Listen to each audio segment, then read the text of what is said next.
Doctor साहब, तो आप ये कह रहे हैं कि जंगबंदी हो सकता है कि आगे जारी रहे या कि मुस्तकिल शक्ल अख्तियार कर सकती है?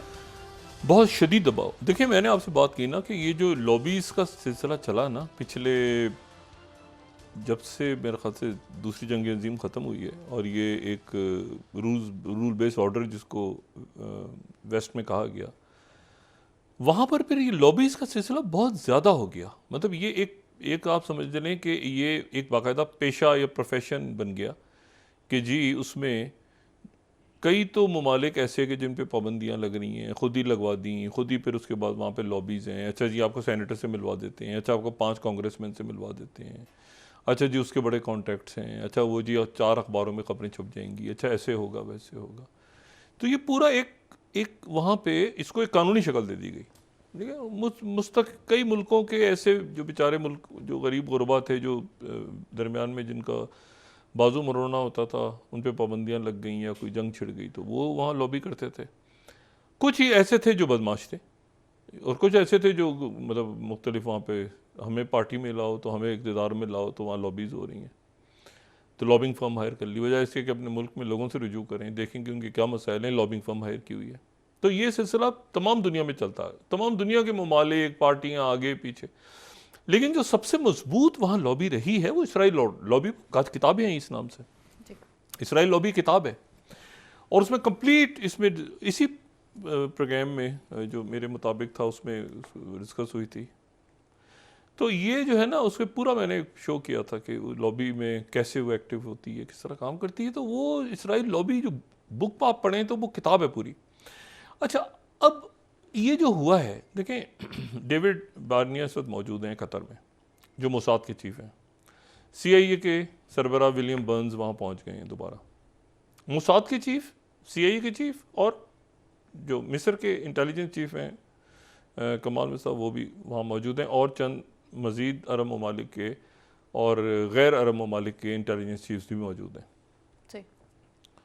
यूरोप से भी कुछ शख्सियात आई हुई हैं, बाकी मुल्कों से भी शख्सियात आई हैं, और वो वहाँ पर ये डिस्कस हो रहा है कि अब इसको आगे कैसे लेके चलना है।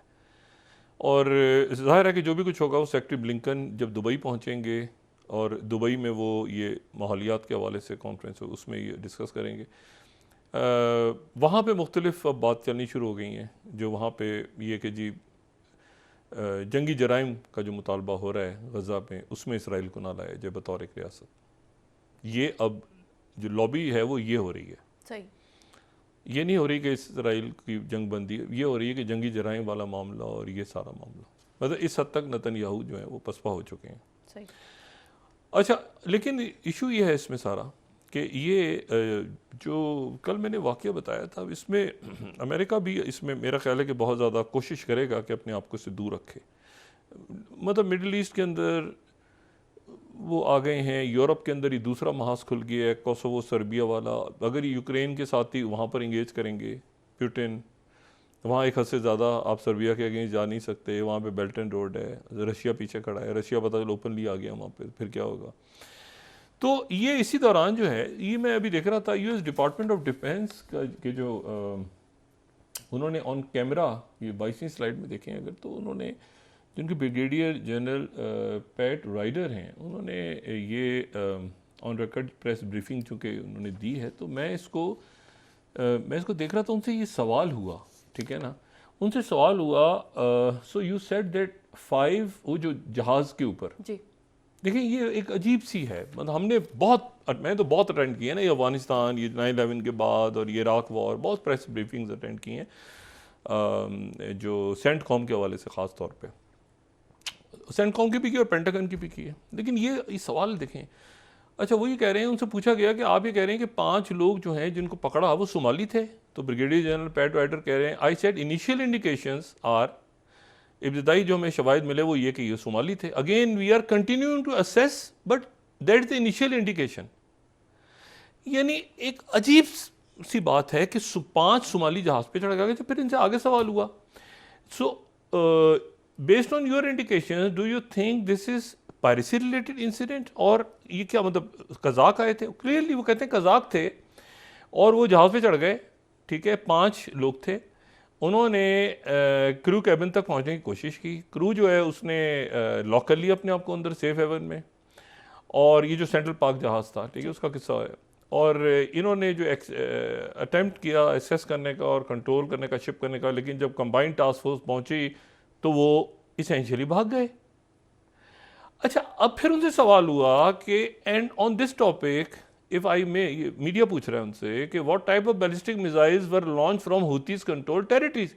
अच्छा, सोमाली कहाँ भागे? सोमालिया भाग गए जहाज में बैठ के, कश्ती में बैठ के। ये वो कह रहे हैं कि ब्रिगेडियर जनरल पैट राइडर कह रहे हैं कि ये I don't have any additional information to provide on that. यानी देखें, एक जहाज है, उस जहाज पे सोमाली चढ़ गए, उसमें एक फॉस्फोरस एसिड भरा हुआ है, उस पर सोमाली चढ़ गए कश्ती में बैठ के। उन सोमाली, वो जो जहाज़ के क्रू ने इनको बुलाया, ये वहाँ से पहुँचे। जब ये पहुँचे, इन्होंने 5 सोमाली कश्ती में बैठ के भाग गए।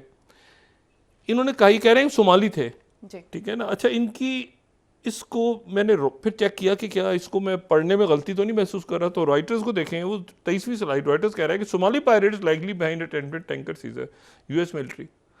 यानी यमनी थे ही नहीं, ये सोमाली कहाँ से आ गए? यानी सोमाली क्या यमन में गए या सोमाली जो है वो सोमालिया में चले गए? तो क्या ये हुतीज और सोमालीज का कोई इंडिकेशन है? कुछ नहीं पता। ये जो मैंने कल ये डिस्कस किया था ना लंबी, उसकी वजह ये है कि ये क्या उनका उनसे नेक्सस बन गया है यमन का। अच्छा, फिर मिसाइल कहाँ से? वो कह रहे हैं कि फर्दर इन्फॉर्मेशन है कि मिसाइल भी सोमालिया से आए मिसाइल, क्योंकि मैंने कल बात की थी कि जिस इलाके से यमन के फायर हुए हैं वो इलाका हुतीज का नहीं है। हुतीज का हो तो मैं कहूँ ना, तो उसके ऊपर वही वो बात कह रहे हैं कि वो जी हमें तो नहीं पता कि मिसाइल कहाँ से आए हैं। क्योंकि अगर ये कह देते हैं कि ये मिसाइल जो हैं ये सना से आए हैं, ये सना के पास से आए हैं, तो ये तो हुतीज के कब्जे में नहीं है इलाका। तो इस वक्त खामोशी इख्तियार की, और जाहिर है कि एक इस वक्त इसमें भी डिप्लोमेटिक जवाब दिया उन्होंने, जो बड़ा कम होता है। ये खुल के बात होती है, अगर आप ब्रीफिंग देते हैं किसी वाक़े पे तो खुल के बताते हैं कि ये लोग थे, ये लोग, वरना तो ब्रीफिंग देते ही नहीं है।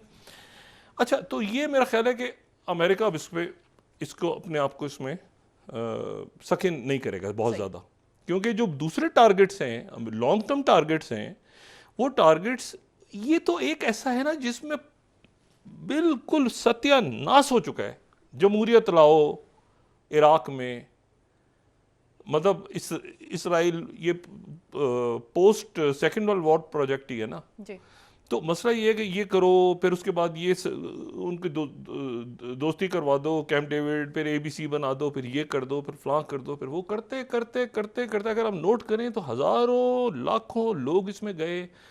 सीरिया के अंदर करेंगे, उधर हम ये बनाएंगे, उधर हम ये करेंगे, कदाफ़ी को मार देंगे तो वहाँ पर जो है वो महल बनाएंगे। वो सब अजीब व गरीब किस्म का, और इसमें ट्रिलियंस ऑफ डॉलर्स की लॉबिंग, ये जो आपकी वॉर जो मशीनरी है वो, और उसके बाद आप देखें कि वहाँ पर मुसलमान भी नहीं आ सकते, वहाँ पे रशियंस भी नहीं आ सकते अमेरिका में, जो पाबंदियाँ, ठीक है ना, वहाँ पे अब मुसलमानों को भी कहा। अच्छा, उसके बाद जो है वहाँ पे सारे मुसलमान थोड़ी हैं, उसमें वहाँ पे बहुत बड़ी तादाद में ज्यूज़ हैं। आपको पता है ज्यूज़ हैं बहुत बड़ी तादाद में। जो ज्यूज़ हैं, ज्यूज़ और ज़ायनिस्ट में फ़र्क है, बहुत बड़ा फ़र्क है। हम ज़ायनिज़्म की बात हो रही है ना, जो जिसको सहूनियत कहते हैं। ज्यूज़ के साथ तो बहुत बड़े ज्यूज़ हैं जो इन जो मजमे हो रहे हैं इनमें शरीक हो रहे हैं। अच्छा, कभी जो है वो अचानक वो इंडिया के पीछे आ जाते हैं। हम खुद डिस्कस करते हैं ना, कभी वो इंडिया के पीछे, और मैं पहले दिन से ये बात कह रहा हूँ कि वो इंडिया को ये सोचना चाहिए उनको कि हमने कहाँ तक जाना है, कहाँ तक नहीं जाना। खुद उनका काम है। ये नहीं होता कोई तनकीद हो रही, कहाँ तक जाना है और कहाँ तक नहीं जाना, क्योंकि एम्बैरेसिंग सिचुएशन बन जाती है ना अचानक, कि जो कनाडा की बात आ गई, कभी इधर हो गया, कभी उधर हो गया। अच्छा, तो बात ये सारी कि वो उसमें उनको भी नहीं आने देना, इनको भी नहीं आने देना, इधर से भी नहीं आने देना, इधर से भी नहीं आने देना, चाइनीज़ को भी नहीं आने देना इन्हें। तो उनके वहाँ पर फिर वो कैसे, वहाँ पर वो आप ये देखें ना कि यूनिवर्सिटी से लेके बिजनेस से लेके बाकी लोग सारे जो हैं वो कैसे, कोई वजह थी तो लोग कहते थे ना यार चलो जाओ और जाके आप MIT में या स्टैनफोर्ड में या किसी जगह पे, येल में, किसी जगह पढ़ा। अगर आपने वहाँ, तो वो एक खिंचाव है जो इंटरनल डिवीजन को ख़त्म करके अमेरिका ने, अगर यानी अगर देखें ना, वो ये एक अजीब किस्म के मसले में, और यहाँ से वीकनेसेस भी जाहिर हो गई कि सीरिया के अंदर आपने स्ट्राइक की, फिर उन्होंने जवाब में स्ट्राइक कर दी है असद पे, तो वो अपनी जगह मौजूद है फोर्सेस। फिर आपने इराक में की, वो इराक ने जवाब में कर दी। तो मसला ये है कि फिर हुतीज़ ने हुतीज के पास वो जहाज़ खड़ा है, अभी तक एक जहाज़ खड़ा है, 2 जहाज़ों पे और उन्होंने अटेम्प्ट किया, और फिर आप कह रहे हैं कि हमें पता ही नहीं, तो सोमाली थे हुतीज के बाब इतनी ये नॉलेज है। तो ये इसका मतलब है कि सारा छोड़ के यहाँ से ये पीछे हट के हटो बचो करके इन्होंने निकलना है। और अब उसमें वो कहते हैं ना कि थ्रो अंडर द बस किसको करना है, ये सवाल है, क्योंकि ये यूक्रेन की तरह ये मामला नहीं है। ये मामला जो है ये हज़ारों बेगुनाह मासूम फ़लस्तीनी शहरियों का, निहत्ते शहरियों का और बच्चों का खून है। सही। जो कहा जाता है कि शायद इतनी 20 साल जंग में शायद पता नहीं कहीं पे पूरे मशरिक़ वस्ता के एक तरफ लगा लें, यूक्रेन की तरफ, जो भी इन हफ्तों में हुआ है, मतलब वो बस मार कर दी, ओवर वो कर गए ना नेतन्याहू, बीबी नेतन्याहू और इसराइल। तो ये जो, और मैं प्रोग्राम की क्लोजिंग जो है ना, ये बड़ा खूबसूरत बात आज हिंदुस्तान टाइम्स ने, बड़ी ज़बरदस्त आज उनकी खबर है, 25वीं स्लाइड अगर देखें जी, ये हिंदुस्तान टाइम्स है, ये ज़हन में रखें। वही कह रहे हैं कि जो इसराइली एक रिहा हुआ, उन्होंने कसाम ब्रिगेड के पास से रिहा होने के बाद ही कहा कि मुझे तो गज़ा में मलका की तरह मैंने अपने आप को महसूस किया, मलका की तरह। हिंदुस्तान टाइम्स ने आज ये खबर लगाई है, ठीक है ना, कि उसने कहा कि कसाम ब्रिगेड ने तो मुझे मलकाओं की तरह रखा है, हिंदुस्तान टाइम्स। तो ये है सूरत हाल। अब देखें कि बीबी नेतन्याहू का और इसराइल का और ये जो कतर में जो मामला चल रहे हैं, इनका क्या होता है।